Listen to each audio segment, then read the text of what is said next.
Welcome, dear viewer, to another beer review. We've got another beer, but it's a bit of an anomaly because it came in the box, the 10th Birthday Beer Awards, but it is nowhere to be found in this magazine at all, which I have a problem with. Beer 52, if you're listening, what's going on? You're putting beers into boxes, standard boxes. This isn't one of the extra beers that I receive, but no details apart from on the website. It's got a review, but no award this year. Nothing to tie it with this issue. Um, I don't know why it's in that bad boy. Anyway, I'm sure it's going to be a nice beer. And to be honest, that's all that really matters. But weird things are afoot. And if things are weird, then Unclejona is definitely going to call them out on it. Right, let's see if it's going to focus on this Spaceman. Salted Cinder Toffee Stout at 4.8% by these guys, the new Bristol Brewery. And it says hands-on beers. I quite like this. It kind of reminds me of Matt Damon in that Martian kind of movie, if you remember that. And weirdly, not much information. Born and brewed in Bristol. Yep, fair enough. Some very, very small print there, including it's a very small 330 bottle. What have we got here? Is this the... here we go. This is the ingredients. So we've got barley, oats, and wheat. Cinder Toffee Essence. Whatever that means. And there's their address, I think, down there. Oh, no, it gives us a little bit. East Kent Goldings hops. That's something nice. Honeycomb, chocolate, and salt. Described as a liquidized crunchy bar in a stout. Beautifully smooth, etc., etc., etc. Please feel free to do the pausing of the video to read all of that because my eyes have gone funny. Dear viewer, in the last 4 days, I've had maybe 8 hours sleep maximum. I did 30 hours with no sleep at all. So my eyes are doing funny things. Anyway, I have turned this on its side a few times, Divya. So I'm going to do the old tapping the top technique to try and encourage all that carbon dioxide up to the top. To be honest, it's not too taut. There's a little bit of a squidge, but I don't want it to jizz everywhere. So, there we go. Someone commented on one of my videos, what's a raging stonker? Well, it's nothing sexual. I was using it as this is a really good beer. But my vernacular, dear viewer, as if you are a regular to these type videos, you'll know that sometimes I go off-piste with my language. But no offence is ever meant. So, shalom. Right, we are back to the tulip glass. Tiny bit dusty, this bad boy at the moment, but yeah, it should be okay for this this review. And let's see, get all of that in there. Yeah, with not too much of a head. Right, let's see, are we in position for one of these things today? No, not really. So, back to the old school. So, hold that over there, get that kind of out of the way, and then a cheesy grin. And that will be the thumbnail for this video. Look at that, just over a finger's head, we have got a scattering of medium-sized bubbles amongst the smaller bubbles. And that is pretty dark. It does not get much darker than that, dear viewer. Excellent. And we have got because I'm looking at it on my screen, which is why I'm turning to the side. I hope you don't mind, dear viewer. Oh, gorgeous. There's some vanilla in there as well.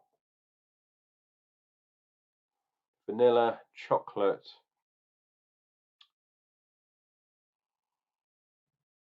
I'm getting that kind of milky lacto thing, but it might be from the oats. Who knows?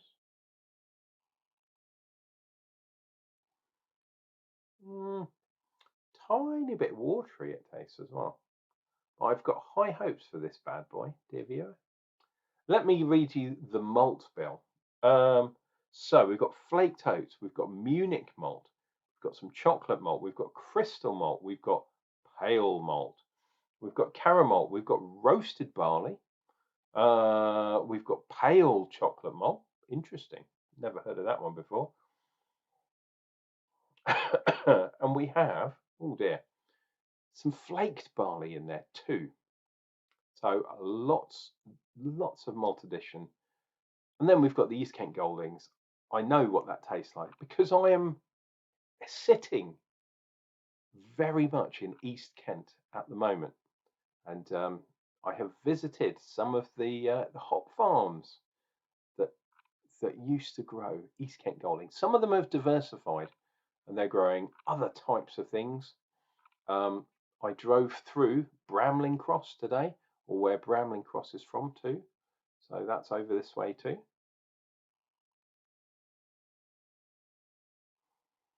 Maybe a hint of fruit as well in the nose. If you are new to this channel, hopefully I have impressed you by being able to read a malt list off a computer screen.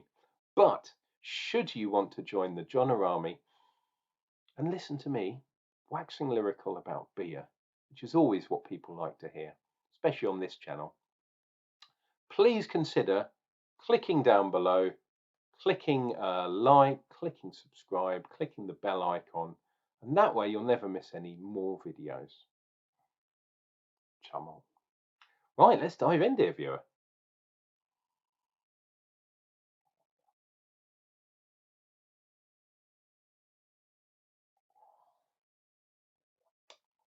Wow, that is very different to the way it tastes, to the way it smells, to the aroma. There is quite a good amount of bitterness, and this is bitterness coming from the malts, especially some of those dark ones. I'm thinking chocolate, the normal chocolate, not the pale chocolate, which is unusual to me. So those real dark chocolates bring an astringency, bring a bitterness from the malts. There is sweetness too. Initially, I thought maybe it was a milk sweetness, and I'm maybe still thinking that.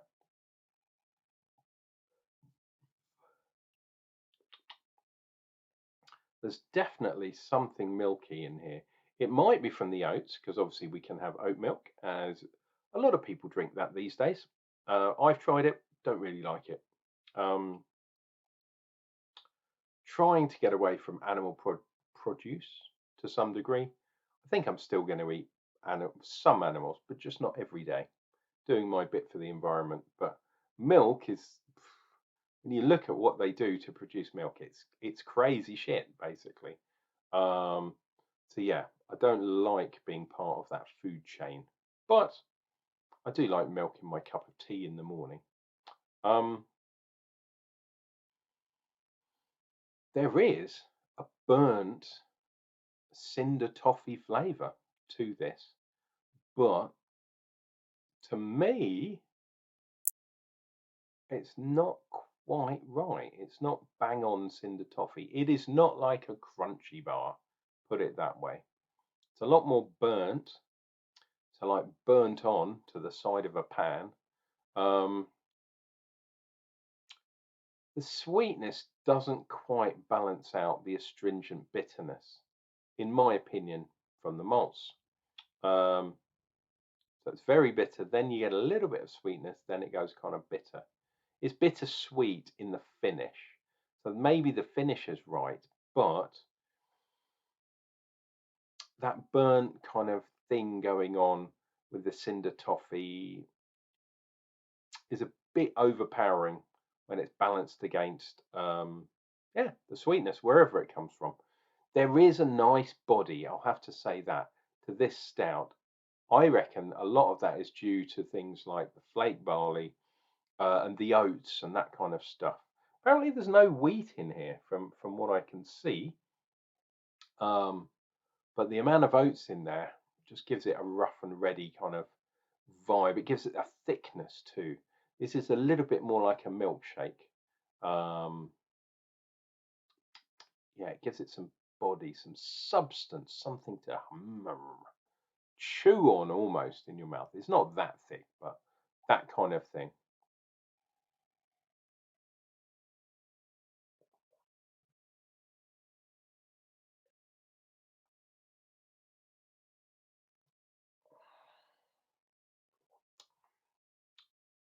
Yeah, again, the bitterness hits first, and then a little bit of sweetness, then a little bit of dryness.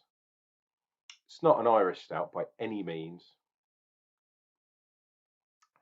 but yeah, a little bit too focused on that burnt taste, that kind of sour taste, and not so much on. Yeah, it's weird. It's not even focusing on a specific malt. It's just dark malts aplenty, giving that bitter astringency to it. I'm trying to think if I can pick the East Kent Goldings up in there. Not really, I have to say. So the bitterness, dear viewer, is not from the hops at all. It's purely from the malts. There's a touch of spiciness maybe there. The fruitiness that I was getting on the nose, perhaps, is that kind of peachiness that you get with East Kent Goldings. But yeah, not prominent. This is not a hop forward beer. It's a stout. You know what I mean? And at what was it? 4.8%. That is not very strong either in my book.